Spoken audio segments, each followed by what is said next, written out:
Bismillahirrahmanirrahim. Assalamualaikum warahmatullahi wabarakatuh.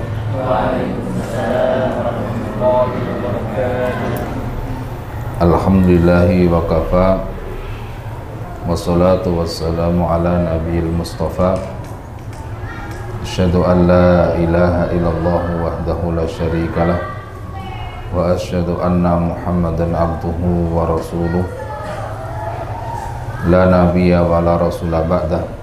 Allahumma salli wa sallim wa barik wa an'im ala nabiyyina wa rasulina wa syafi'ina wa uswatina Muhammadin sallallahu alaihi wasallam wa ala alihi wa ashabihi wa man tabi'ahum bi ihsanin ila yaumil qiyamah. Allahumma anfa'na bima 'allamtana walamna ma yanfa'una warzuqna ilman tanfa'una bih. Allahumma zidna imanan wa yaqina fiqha. Basan muslimat katsira wa ba'd. Para ustaz-ustaz sekalian, takumullah. Pertama, marilah kita menghadirkan rasa syukur kita kepada Allah Subhanahu wa taala. Allah berikan kehidupan kepada kita hingga detik ini dalam waktu yang Allah muliakan dan Allah agungkan. Maka semoga radar batin kita bisa menangkap kemuliaan ini dan juga bisa menangkap keagungan ini, sehingga kita pun juga memperlakukannya dengan sikap yang ta'zim, sikap yang takrim kepada hari-hari ini. Sesuai dengan yang saya sampaikan ya, kepada Ustaz tentang materi kita pada kesempatan siang hari ini adalah terkait dengan apa yang Allah firmankan di dalam surat Al-Anfal ayat 24, di mana Allah berfirman, A'udzubillahi minasyaitonir rajim. Ya ayyuhalladzina amanu stajibu lillahi walir rasuli idza ta'akum lima yuhyikum wa'lamu annallaha yahulu bainal mar'i wa qalbihi wa annahu ilaihi tuhsyarun.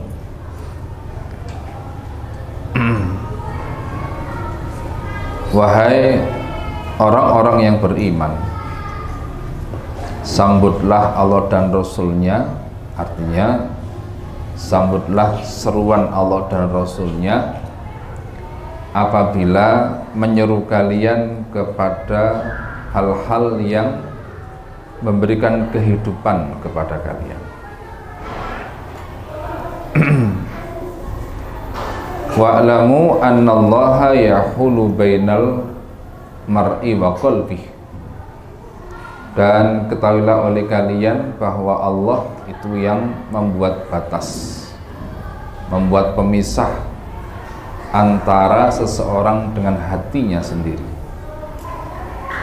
Wa annahu ilaihi tuhsyarun. Dan bahwasanya kepadanya lah kalian akan dikumpulkan.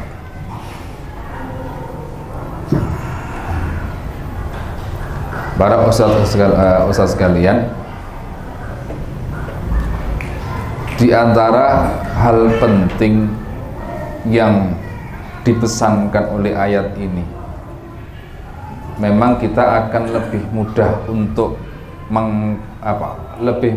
untuk memahaminya jika kita juga baca ayat-ayat sebelumnya.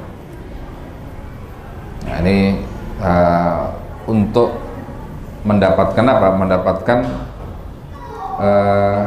kaitan tentang perintah Allah agar kita menyambut seruannya dan seruan Rasulnya,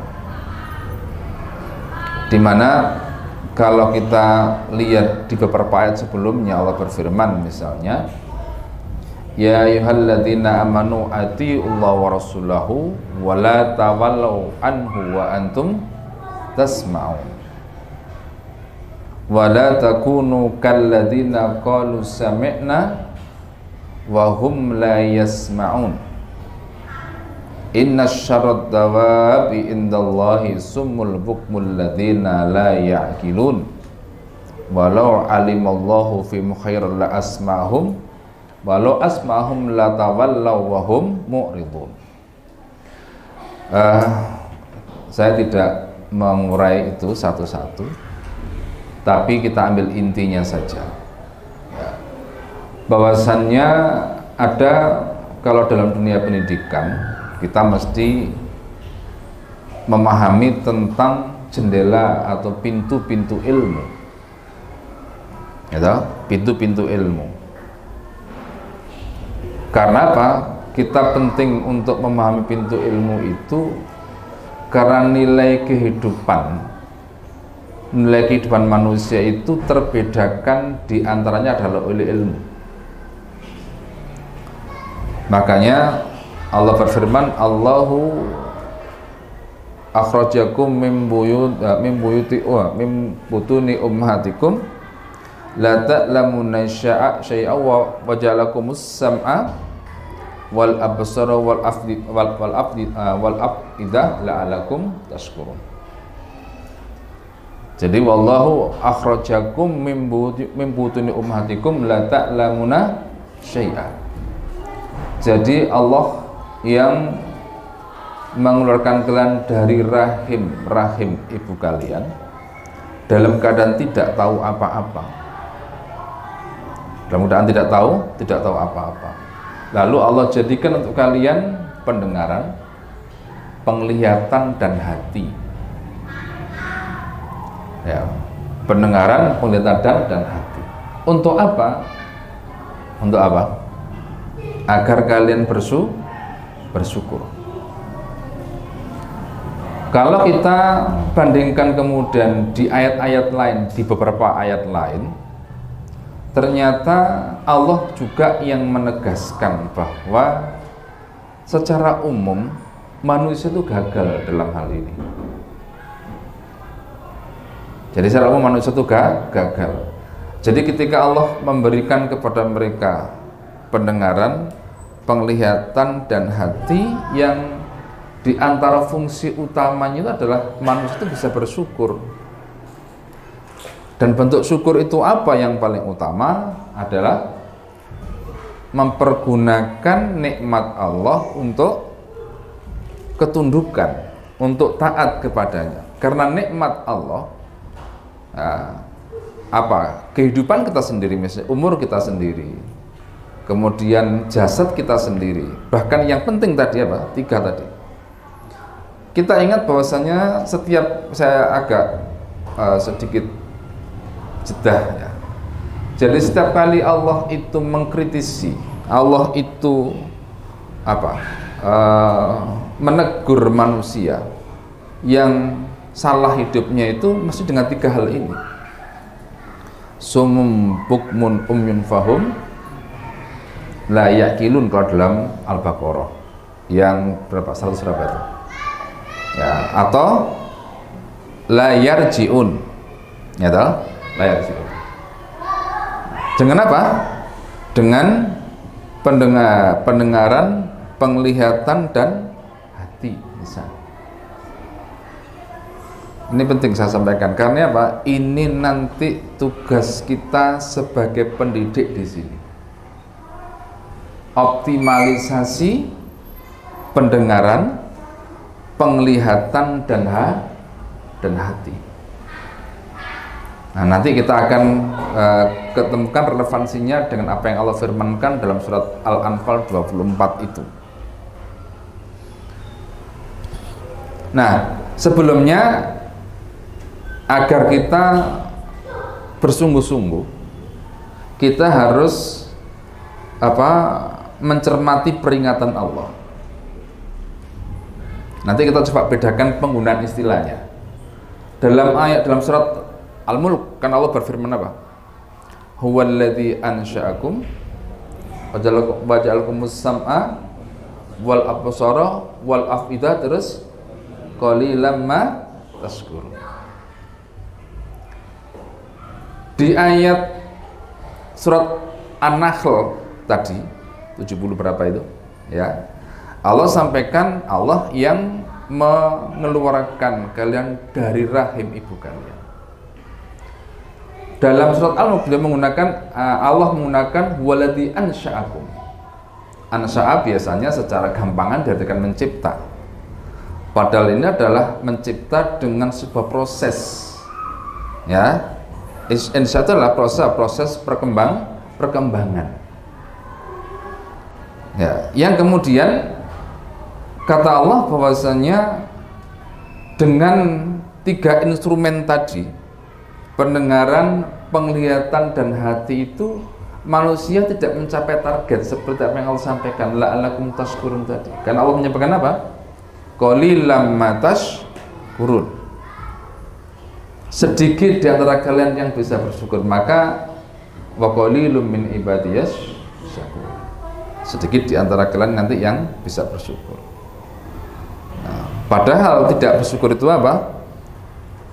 Wa atakum min kulli ma sa'altumu wa in ta'udu nikmatullahi la tuhsuha innal insana la zalumun kafar. Jadi ini PR besar kita semua, ustaz sekalian. Terutama tentu ya PR untuk diri kita sendiri. Karena bagaimana kita akan mencerahkan orang lain sementara kita sendiri belum tercerahkan. Bagaimana kita akan menumbuhkan orang lain sementara kita belum tumbuh. Ya kalau badan tumbuh jadi kalau umur tumbuh, tapi kan kemudian itu tidak identik dengan apa? Dengan tumbuhnya jiwa. Tidak identik dengan apa? Dengan tumbuhnya cara berpikir. Maka Allah peringatkan kita semua bahwasannya apa? Allah ciptakan kita dari apa? Dari dha'fin. Tsumma ja'ala min ba'di dha'fin quwwah, tsumma ja'ala min ba'di quwwatin dha'fa wa syaiba. Jadi anak-anak kita ini dari apa? Dari dha'fin. Dari kecil, lemah, bayi, terus akhirnya nanti mencapai usia puncak, kemudian berikutnya kembali lagi lemah. Tapi itu fisik kita seperti itu. Jadi fisik kita itu dari tidak berdaya nanti mencapai usia puncak lalu turun lagi, ya toh, turun lagi. Itu fisik kita demikian. Makanya wa man nu'ammirhu nunaqishu fil khalq, kata Allah dalam surat Yasin. Bahwa setiap kali bertambah umur, maka apa? Maka justru yang itu bertambahnya umur itu berbanding lurus dengan kerentaan. Kita ini renta nantinya. Tapi itu fisik. Nah, yang masih bisa dijaga tidak renta itu sebenarnya adalah pikiran. Itu adalah hati. Berapa itu umur Nabi Nuh alaihissalam? Berapa? Ya beliau tinggal bersama kaumnya saja alfasanatin ila khamsina ama. Tinggalnya saja itu. Ya berarti kalau dihitung dengan hidup perkembangannya berapa? Mungkin 1000 tahunan. Tapi apa kemudian beliau renta secara berpikir? Tidak renta secara berpikir. Mungkin fisik renta. Maka jangan sampai kemudian kemudian pikiran kita mendahului fisik kita. Masih sehat tapi kemudian pikiran sudah renta. Kesel mikir. Mana wong sakne kae. Ya kan? Tetapi justru kalau nanti kita hayati, kita akan menemukan kehidupan. Makanya kita kembali ke surat Al-Anfal itu. Apa kata Allah? Wahai orang beriman, sambut panggilan Allah dan Rasul-Nya apabila Allah dan Rasulnya menyuruh kalian kepada sesuatu yang bisa memberikan kehidupan kepada kalian. Loh, apa kita tidak hidup? Nah, kita ini hidup. Tetapi harus diingat, hidup itu apa-apa? Ada al-hayatun nafi'ah, lalu ada apa? Al-hayatu ghairun nafi'. Ada hidup itu yang bermanfaat, ada hidupnya yang tidak bermanfaat. Nah, hidup yang bermanfaat itulah milik kita. Jadi apa? Hidup yang sesungguhnya itu adalah hidup yang nafi', atau al-hayatun nafi'ah. Nah, orang kalau sudah mendapatkan hayatun nafi'ah itu bahkan meskipun mati itu seperti masih hidup.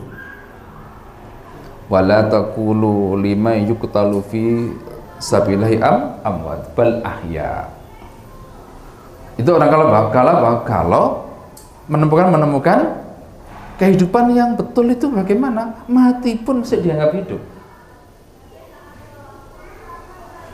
Nah, maka kata Ibnu Qayyim, ya, fal hayatul haqiqiyatut thayyibah ya hayatu man istajaba lillahi war rasul zahiran wa batina. Jadi kehidupan hakiki itu, yang baik itu adalah kehidupan orang yang menyambut seruan Allah dan Rasulnya.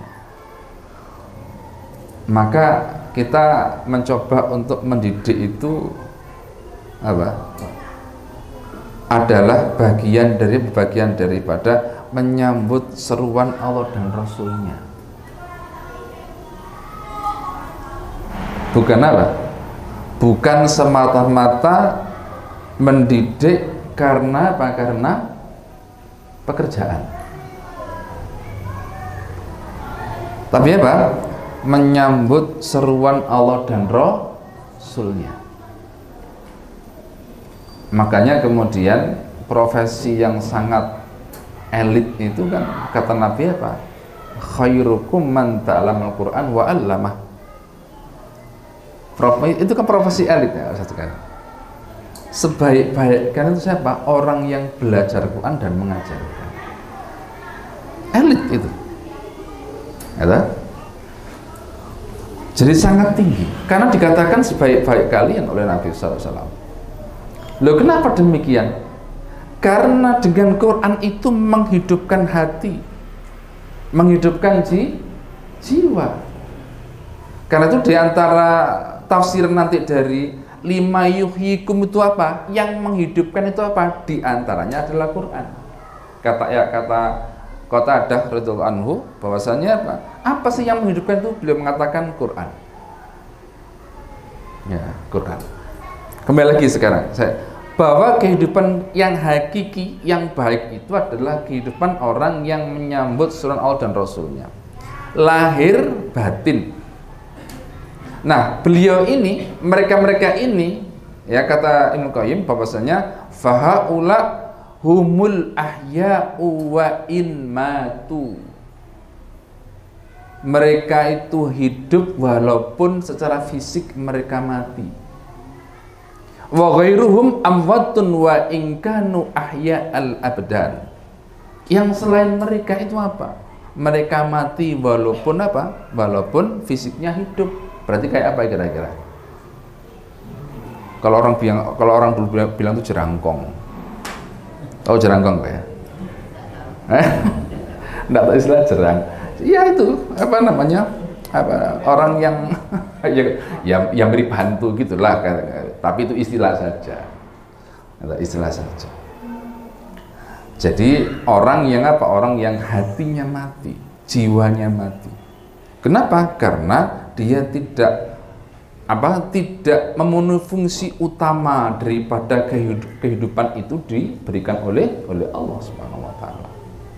Coba kalau kita mulai dari ayat yang insya Allah kita semua hafal. Wa ma khalaqtul jinna wal insa illa liya'budun. Jelas. Liya'budun itu ada dua tafsiran. Yang pertama insya Allah yang sudah sangat kita kenal. Apa itu? liyuti uni, agar mereka taat kepadaku. Nah, yang jarang disampaikan itu apa? Liya'rifuni, agar kalian kenal aku. Nah, kenal Allah Subhanahu wa taala. Artinya hidup itu kalau tidak kenal Allah susah untuk taat. Maka yang pertama adalah kenal Allah dulu. Lah tugas kita ini untuk apa? Memperkenalkan anak didik kita kepada Allah, menanamkan kepada mereka tentang itu. Lalu apa kemudian yang menjadi konsekuensi setelah kita tuh kenal Allah Subhanahu wa taala? Nah, sekarang contohnya begini, para ustaz sekalian. Kita kan kata Ibnu Qayyim tadi, mereka itu walaupun mati ya secara fisik tapi hidup secara jiwa, mereka hidup seperti orang hidup.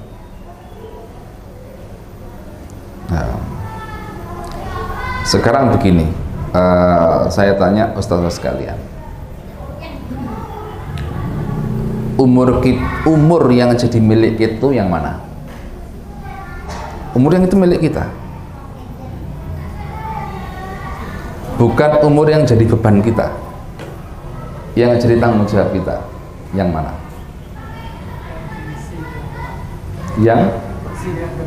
Nah, jadi hanya umur yang bisa kita konversi jadi amal soleh, itulah milik kita. Yang tidak, ya tidak. Itu jadi tanggung jawab kita. Nah, sekarang kalau harus milih mana? Jadi milik atau milih jadi tanggung jawab? Nah, milik. Nah, sekarang kita ambil contoh, ya. Kita ambil contoh. Kita bayangkan sekarang Zaid bin Tsabit radhiyallahu anhu.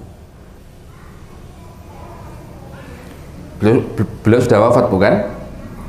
Nah, tapi coba, setiap kali kita membaca sehuruf Quran, bagaimana? Paham maksud saya? Pahala itu mengalir, orangnya mati, tapi seperti orang hidup.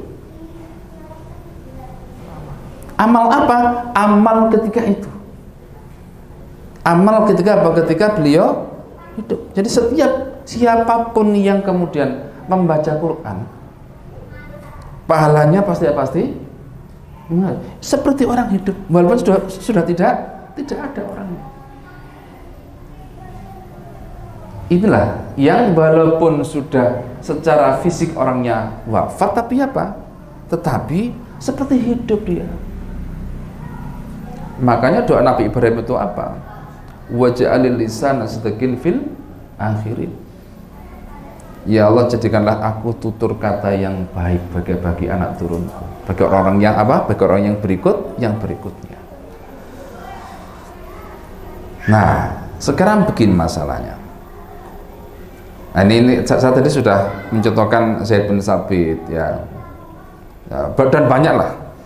Jadi kalau kita bisa bayang, berarti umur Zaid bin Tsabit itu lebih dari 1400 tahun.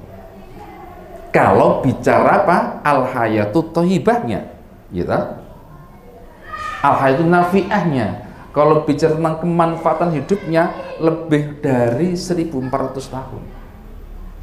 Karena terus itu mengalir sampai nanti hari kiamat. Selagi Quran dibaca, maka apa? Nah, maka beliau dapat pahalanya. Apa tadi? Bahwa kalau hidup kita ini kemudian menjadi hidup yang berpahala pada bagian-bagian tertentu umur kita, ya itulah hidup kita. Yang tidak, itu tanggung jawab kita. Nah, terus berikutnya, lalu di mana itu? Apa kata Quran tadi? Pada kemauan manusia, orang beriman untuk menyambut seruan Allah dan Rasulnya.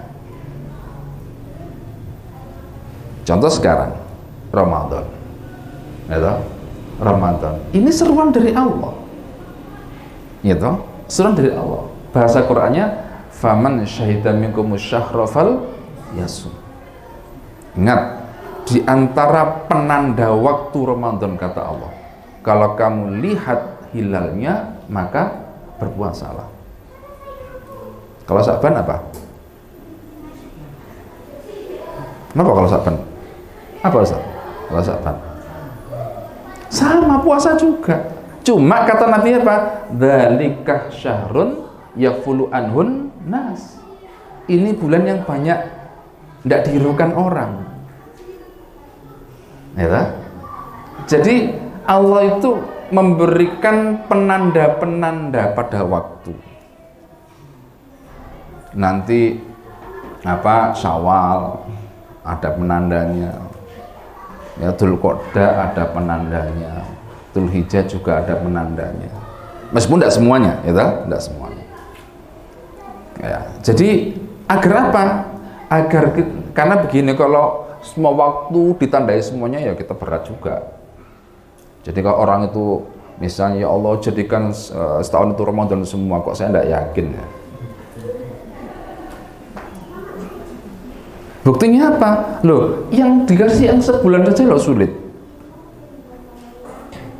Dikasih sebulan itu sulit. Padahal apa? Padahal rumus amal wajib itu ringan. Tetapi apa? Kata Allah, wa ma taqarraba ilayya abdi bi syai'in ahabba ilayya mimma aftaratu alaihi. Tidaklah hambaku mendekatkan diri kepadaku dengan sesuatu yang paling aku cintai lebih daripada apa yang aku fardukan. Jadi amal-amal wajib itu adalah amalan yang paling keren sebenarnya, yang paling berharga, tapi itu paling ringan. Karena kalau kita ini tadi itu, justru disinilah kita menangkap rahmah Allah itu. Wa ma ja'ala lakum fid dini min haraj. Allah tidak hendak menjadikan agama itu berat. Yuridu bikumul yusra wa yuridu bikumul usra. Allah ingin menghendaki apa? Kemudahan untuk kita. Tapi sekarang bisa tidak kemudahan itu kemudian kita tangkap dengan hati kita? Sekarang Ramadan, Ustadz cari apa? Dalam Ramadan ini cari apa?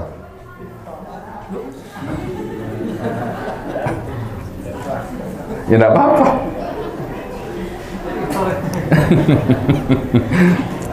Pindah-pindah masjid ya.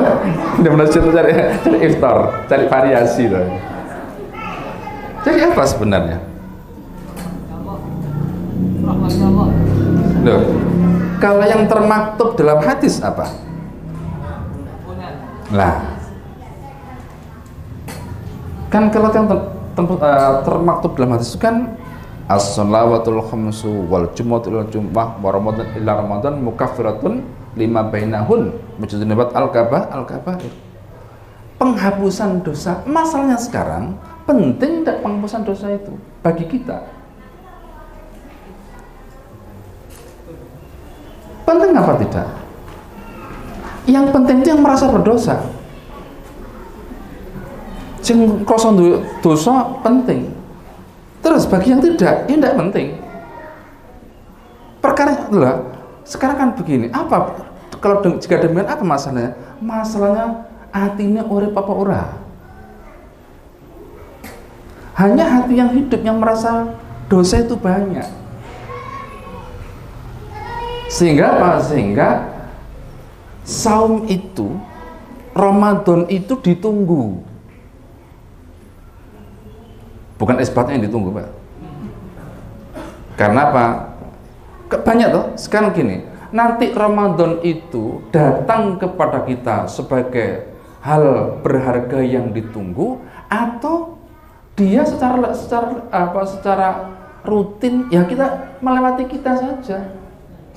Kita kemudian menyikapinya dengan tradisi. Apa tradisi? Ya tadi itu. Buko mangikut ya THR dan sebagainya. Sehingga kita merasa beda itu di mana? Perasaan kita bedanya di mana jika demikian? Nah, pada berlimpahnya makanan. Sampai kan terakhir itu kan sampai ada yang berfatwa, Ustadz kita itu mencari donasi apa? berbuka itu enggak boleh.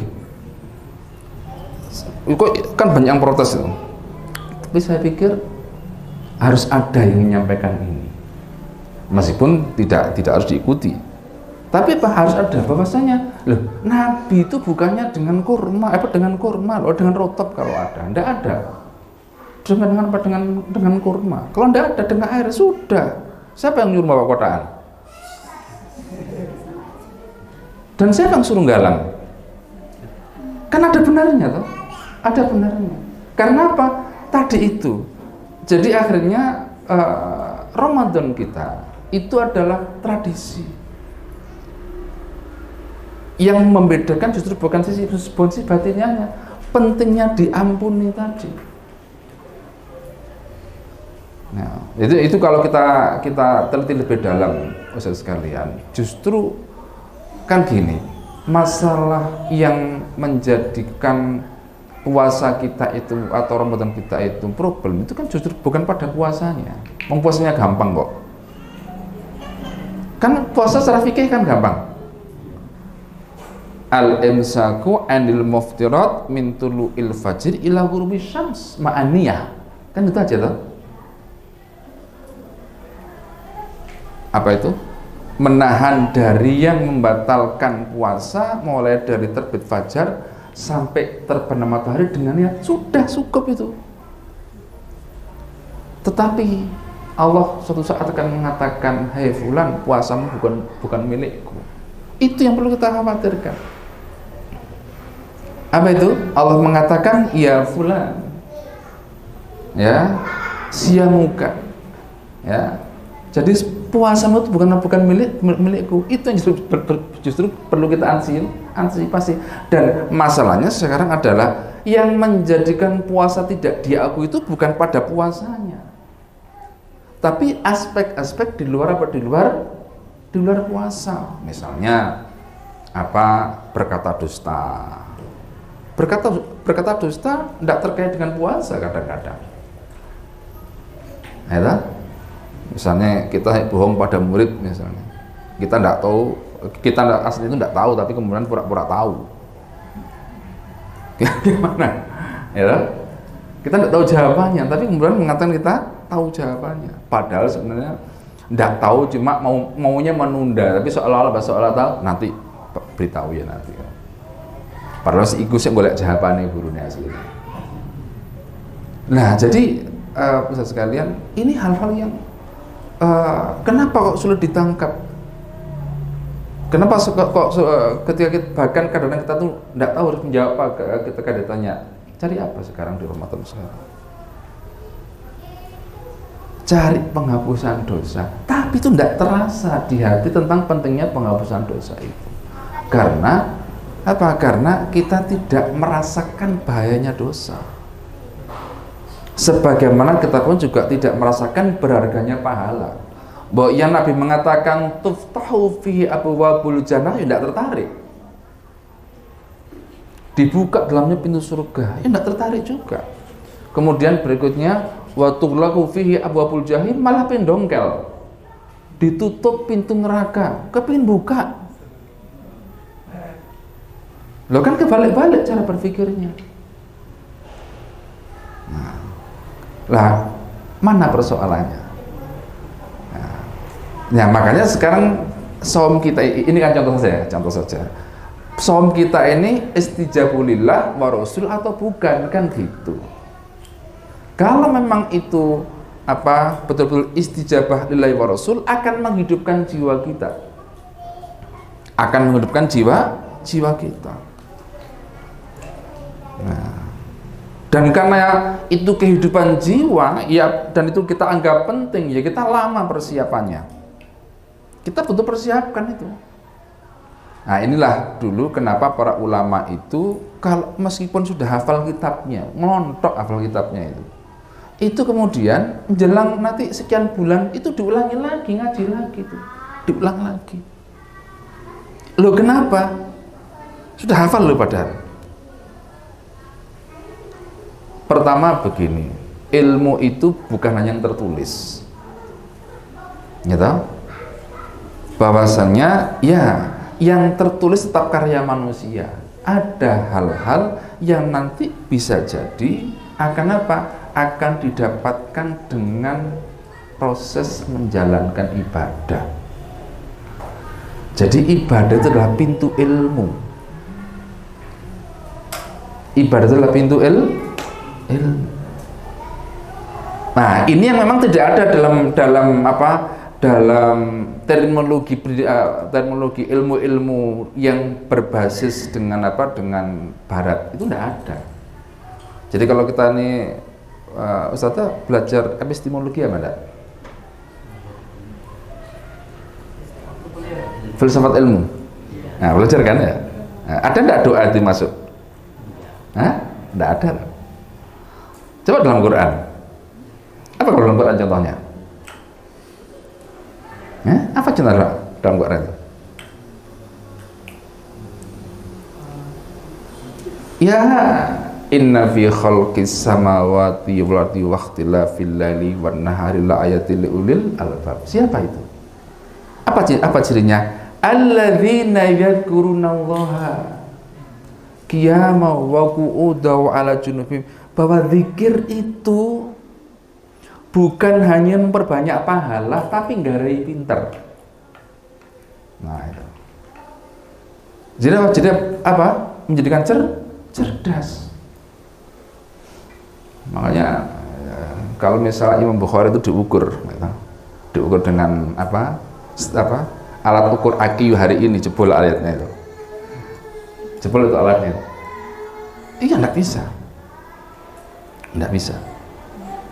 Jadi apa? Jadi kita lihat Quran di banyak ayat itu menyebutkan bahwasanya kebaikan itu, ibadah itu sumber ilmu. Ya ayyuhalladzina amanu in tattaqullaha yaj'al lakum furqana. Nah, dari mana itu? Dari kalau hamba itu istijabah lillahi walir rasul. Nah, yang perlu kita antisipasi apa? Peringatan Allah berikutnya itu. Wa'lamu annallaha yahulu bainal mar'i wa qalbi, hati-hati. Ketahuilah wahai manusia, Allah yang membuat pemisah antara manusia dan hatinya sendiri. Ya, saya tidak bahas tafsirnya, tapi kita lihat konkretnya aja, kayak apa kira-kira konkretnya. Allah membuat apa? Pemisah antara apa? Manusia itu dan hatinya sendiri. Kita ini para guru, ya toh? Para guru. Kalau kita itu ngajar, seberapa persentase ilmu yang kita ajarkan itu masuk dalam hati kita?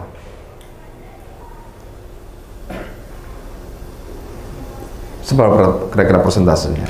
Ilmu yang kita ajarkan itu menyentuh hati kita. Saya sering sampaikan kepada pada santri, pakai buku, saya belum bisa ngajar itu. Mengapa? Saya tidak punya feel. Jadi ada buku-buku tertentu yang bukan kitab ya, ada buku-buku yang saya belum bisa, karena tidak ada feel di hati saya, tidak ada feel, tidak ada rasanya. Saya menyampaikan yang ada rasanya saja.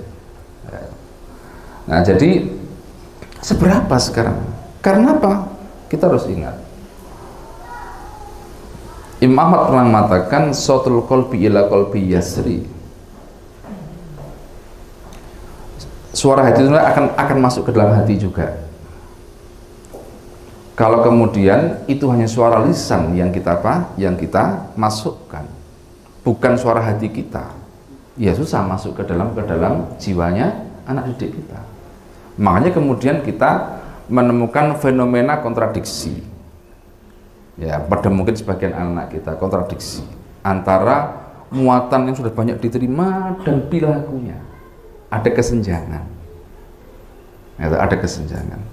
Loh, tidak senjang bagaimana? Bahkan kita sendiri para gurunya, yang kita ucapkan di lidah tidak bisa nyambung ke hati. Dipisah, Atau ada pemisah antara kalimat-kalimat baik di lidah kita dengan hati kita sendiri. Tidak ada feel-nya dalam hati kita ini. Tidak ada rasanya. Nah. Atau sebaliknya bagaimana? Katakanlah ilmu itu sudah terkumpul di dalam hati kita. Ya, kira-kira bayangan saya itu kayak folder-folder lah, atau kayak aplikasi-aplikasi lah dalam hati kita itu. Tapi apa? Tetapi itu menjadi aplikasi yang belum teraktivasi. Ada aplikasinya, itu ada. Apa misalnya jujur, misalnya aplikasi jujur ada. Tapi itu memang tidak menjadi kejujuran di sikap kita, kejujuran di tutur kata kita misalnya. Aplikasi ibadah, gitu, ada di sini. Tapi apa? Tapi itu tidak menggerakkan apa? Tidak menggerakkan diri kita untuk beribadah. Ada dalam hati, tapi tidak muncul menjadi saksi, yang menjadi perilaku. Jadi yang dari luar tidak bisa masuk ke dalam, yang dari dalam ada tapi tidak bisa teraktivasi. Itulah kata Ibnu Qayyim dalam Madrus Salikin itu, bahwasanya antara manusia dan hatinya itu ada kuta otorik, kata beliau. Ada begal-begalnya. Jadi kalau mau masuk ke dalam hati itu dibegal. Akhirnya apa? Seperti kata Allah, atamuruna nasa bil birri wa tansawna anfusakum wa antum tatlunal kitab afala taqilun. Nah, jadi ini perlu kita perhatikan peringatan Allah. Bahwasanya apa? Bahwasanya hati-hati. Nah, dari sinilah nanti kita sadar juga dalam konteks mendidik.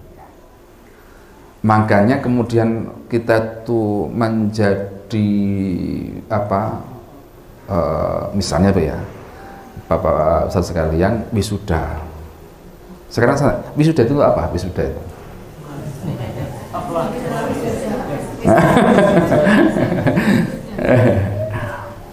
lah iya, karena saya bicara puasa itu saya terkaitkan dengan wisuda kemarin, karena saya baca di berita mahasiswa perguruan tinggi ini, Pak Ustaz Akil, alma mater kita nih itu protes tuh mahasiswa. Karena apa? Karena wisuda ditunda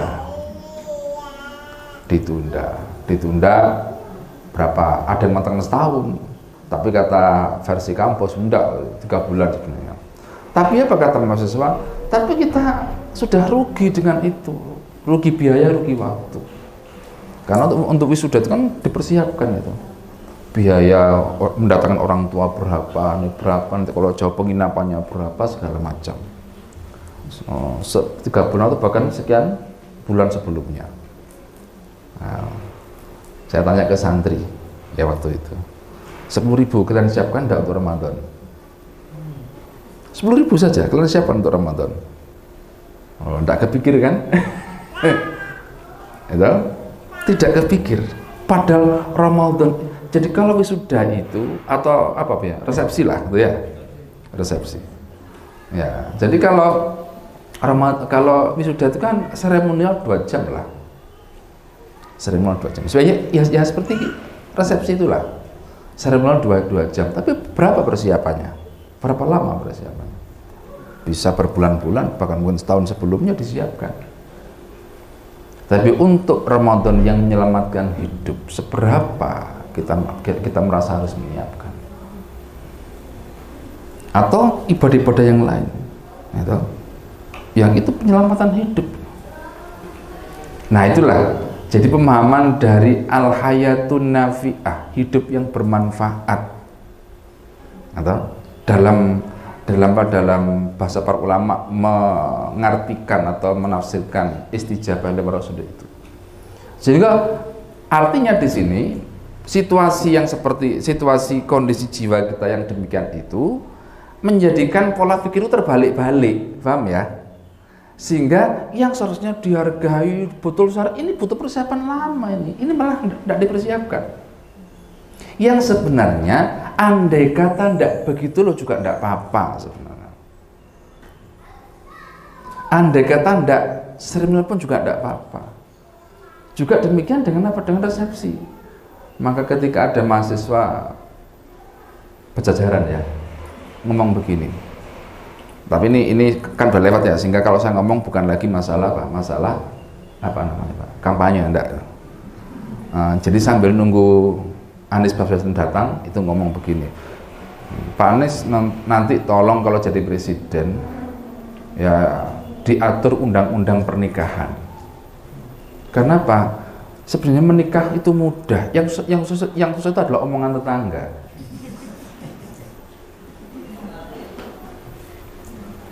Menikah itu mudah, resepnya juga mudah. Apa yang berat? Omongan tetangga yang berat itu.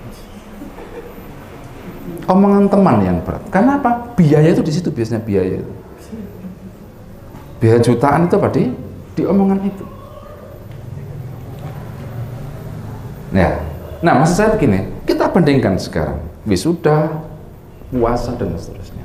Makanya dulu itu kalau di zaman Abbasiyah itu, jadi para ulama itu wisuda itu ya ada, tapi wisuda itu ada fungsinya. Satu, menunjukkan hasil belajar ilmu.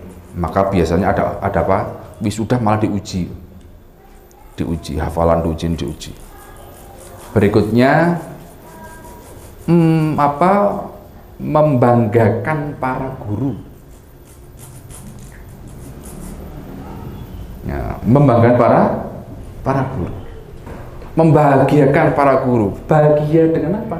Dengan hasil didikannya, atau dengan hasil didikannya. Nah, itu diantara fungsi wisuda itu. Jadi menunjukkan hasil proses pendidikan. Berikutnya apa? Yang dua, menyenangkan, membahagiakan hati gurunya. Nah, kelihatan hasil didikannya itu wisuda. Jadi, nah kembali sekarang, kalau kemudian pendidikan itu berhasil dalam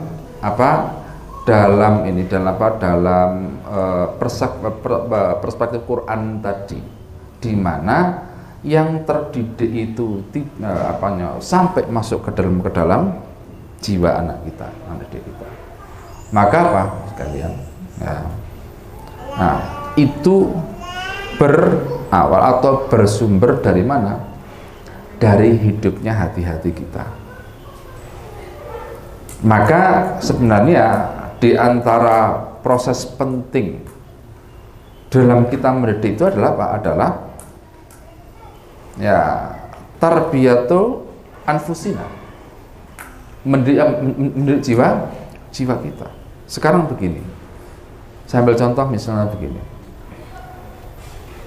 kalau misalnya anak kita didik 6 tahun, sekarang bisa apa? Gitu kan? Kayak itu hasilnya.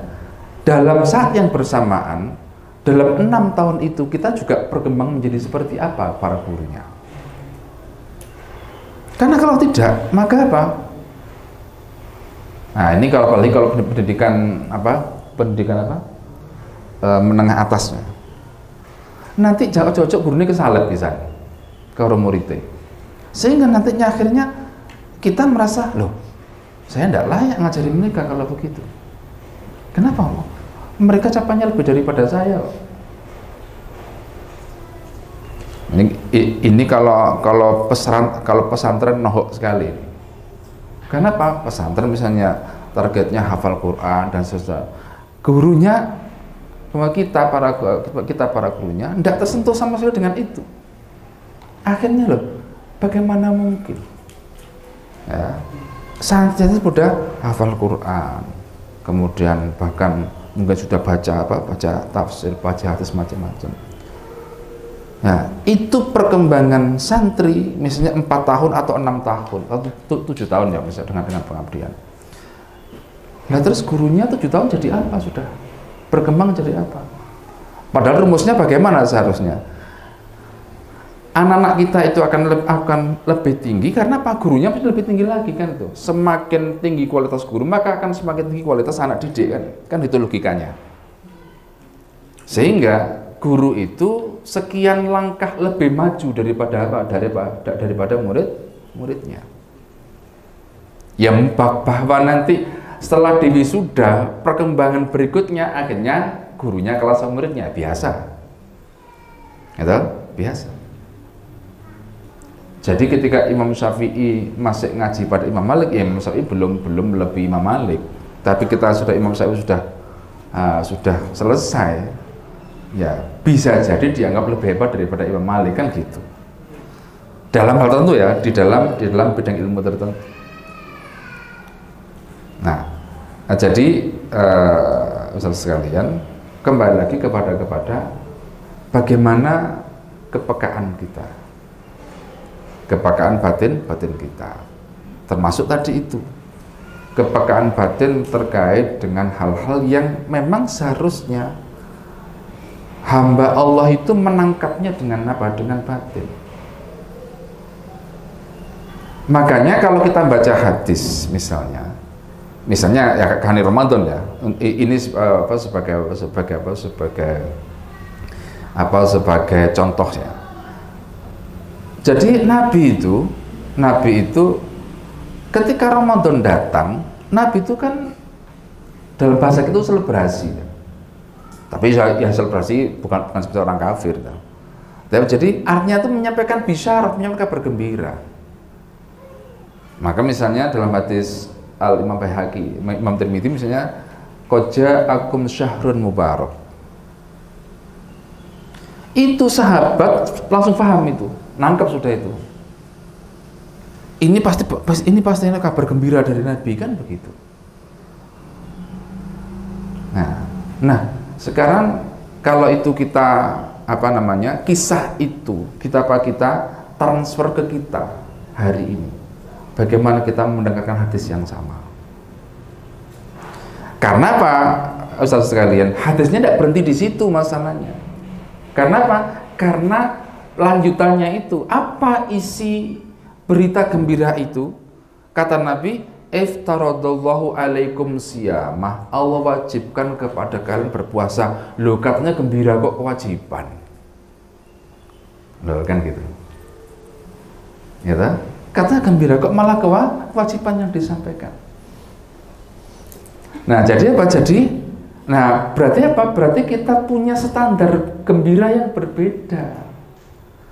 Jadi murid Nabi, para sahabat dan kita hari ini itu apa? Memiliki standar gembira yang berbeda. Kalau mereka misalnya gembiranya itu karena apa? Ketika mereka mendapatkan gembira sesuatu yang bisa apa? Lima yuhikum, bisa menghidupkan hati mereka, meningkatkan derajat mereka di hadapan Allah. Ingat.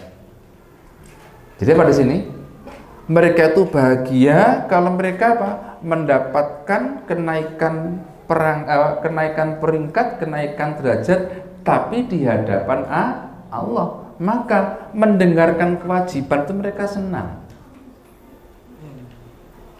Hadis berapa itu? Orang-orang kaya berinfak, maka orang miskin pingin, kan gitu kan? Ya pengen, ya Rasulullah mereka bisa infak misalnya, kita tidak bisa. Maka apa? Maka oleh Nabi, sudahlah kamu hafalkan subhanallah. Lalu apa? Yang kaya pengen juga. Apa pengen kayanya? Enggak, pengen ngamalkan itu juga. Nah, kenapa? Batin mereka menangkap bahwa kemuliaan itu di sisi Allah. Itulah hidup yang hakiki. Apa indikatornya? Hidupnya hati.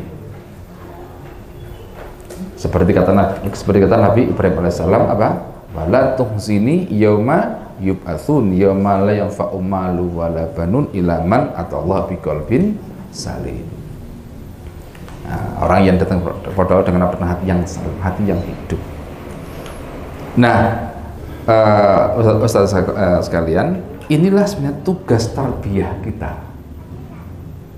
Nah, tugas tarbiyah kita apa itu? Menghidupkan hati anak didik, menghidupkan jiwa anak didik. Ya. Maka ada satu pondok itu, ya satu pondok itu punya murid autis. Autis betul-betul kelihatan autisnya. Itu untuk bahasa kita ya, autis.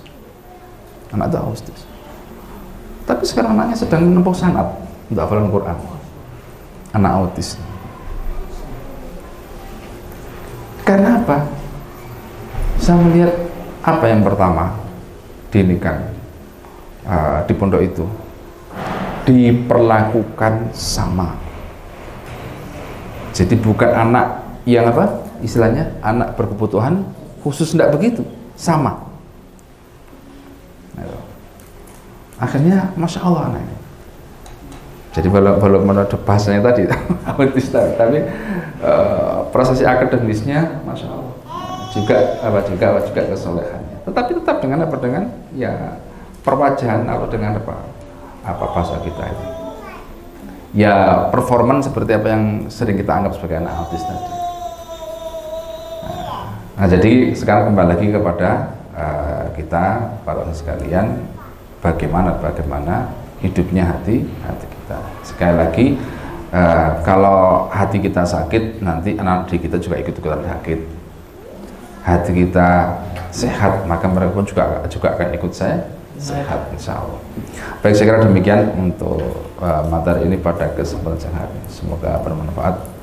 Kita akhiri subhanakallahumma astaghfirullah wa atubu ilaik. Assalamualaikum warahmatullahi wabarakatuh. Waalaikumsalam.